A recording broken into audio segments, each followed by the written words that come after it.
Let's rewind a couple of years back. A, a couple of 100 years back, that is, to a time when scientists were obsessed with figuring out what made people different. Some were studying stars, others plants or animals. But one man, a German scientist named Johann Friedrich Blumenbach, decided to study us. Yep, human beings. And not just our habits or cultures, but our skulls. Now, that might sound weird today, and honestly, it kind of was, but back in the late 1700s, people believed you can learn something profound about humanity by looking at the shape of our bones. So who was this guy anyway? Blumenbach was born in 1752 in Germany. Super curious, bookish, and into science before scientist was even a common word. He became a doctor, an anatomist, and a professor at the University of Göttingen. And like a lot of thinkers of his time, he wanted to understand why people around the world looked different from one another. Why did some people have lighter or darker skin, different hair textures, distinct facial features? Most scientists then didn't really study those questions. They just made wild guesses and often racist assumptions. Blumenbach wanted to take a more scientific approach. So, he started collecting skulls from all over the world, hundreds of them, and measuring them to see if he could find patterns. Now, what motivated him? Well, here's where it gets a little interesting. Blumenbach actually thought a lot of the race talk of his time was nonsense.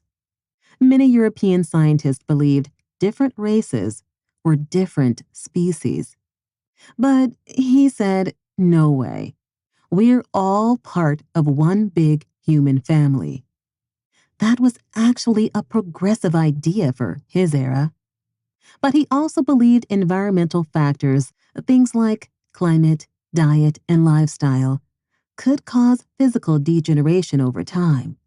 So, he saw human differences as adaptations that drifted away from what he thought was the original human form.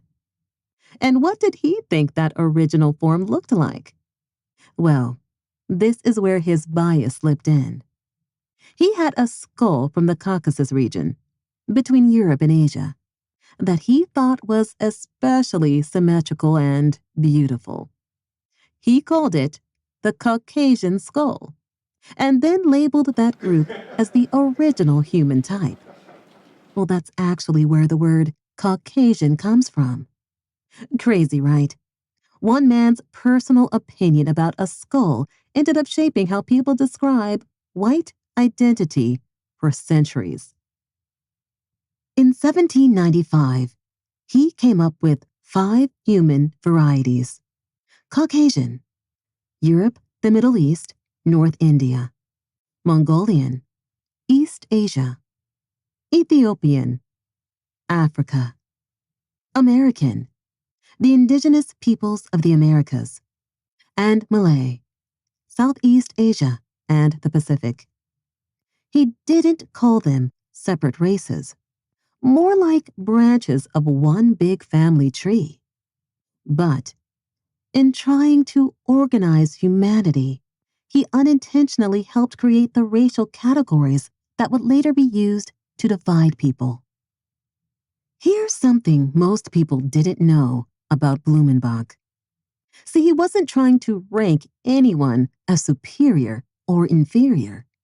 In fact, he openly praised African writers and intellectuals like Phyllis Wheatley, Benjamin Banneker, and Olaudah Equiano, using their brilliance as proof that intelligence and creativity weren't tied to any race. He said, "See? These are examples of genius and talent from Africa. So clearly, race doesn't define ability," he said. He genuinely believed all humans had the same potential, which, again, was pretty bold for a white scientist in the 1700s. Well, even though Blumenbach meant well, his ideas got twisted. Later, scientists, especially in the 1800s, took his skull measuring methods and ran with them in all the wrong directions. They used his classifications to argue that some races were closer to perfection or more evolved than others. Blumenbach never said that. But his idea of a most beautiful Caucasian skull gave racists the pseudoscientific ammo they needed. So, while Blumenbach wanted to prove unity, his framework accidentally laid the groundwork for scientific racism. So why does this story even matter? Well, because history itself matters. Blumenbach's story is such a wild mix of curiosity and contradiction. He wanted to prove that humans are one species, equal in worth. But he couldn't escape the cultural lens of his time. His work reminds us how bias can sneak into even the best-intentioned science. And here's the thing. Every time we talk about race, or even use the word Caucasian, we're actually echoing a term that started in his lecture hall over 200 years ago. All because one scientist thought a skull looked perfect. What can we take away from all this? Maybe it's this. Curiosity is powerful, but it's not neutral. When we study people or history, we have to remember that the questions we ask and the way we interpret answers say as much about us as they do about the world. Thanks for listening. I'm Latifa, and this was the story of Johann Friedrich Blumenbach, the man who tried to measure humanity and ended up changing how the world talked about race.